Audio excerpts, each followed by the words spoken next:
A Pobra do Caramiñal reforza o seu compromiso co benestar das persoas maiores cunha nova edición do programa Envellecemento Activo. O programa busca mellorar a autonomía, a calidade de vida e o benestar das persoas maiores do municipio a través de actividades participativas e saudables.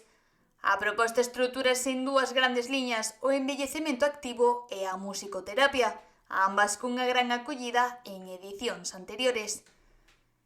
O programa, segundo afirmou a concelleira Amparo Cerecedo, está cofinanciado pola Área de Servizos Sociais e a Deputación da Coruña.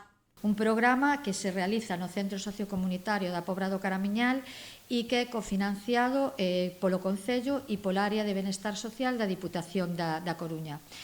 É un programa que realizamos todos os anos e que ten moitas actividades. Debido á boa resposta, mantéñense preto de 60 prazas e 3 grupos específicos de musicoterapia.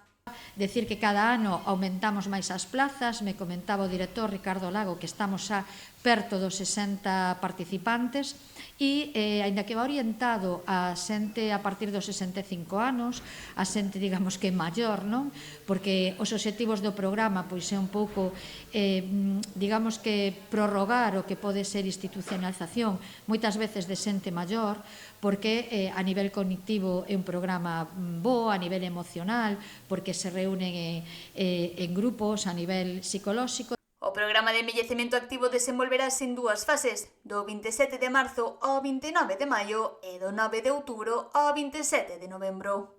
Por un lado está o que é a actividade de envellecemento activo, que está impartida pola Cruz Vermella e que abarca pois desde obradoiros de baile, de teatro, celebrar pois efemérides concretas como pode ser os Mallos, o Día das Letras Galegas. Pola súa banda, a musicoterapia levarase a cabo entre o 1 de abril e o 27 de maio, e nunha segunda quenda do 14 de outubro ao 9 de decembro. Temos outra actividade con 3 turnos que sería musicoterapia impartida por Ignacio Crespo.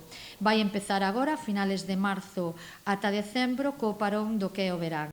As persoas interesadas poden inscribirse no Centro Sociocomunitario de Benestar da Pobra do Caramiñal.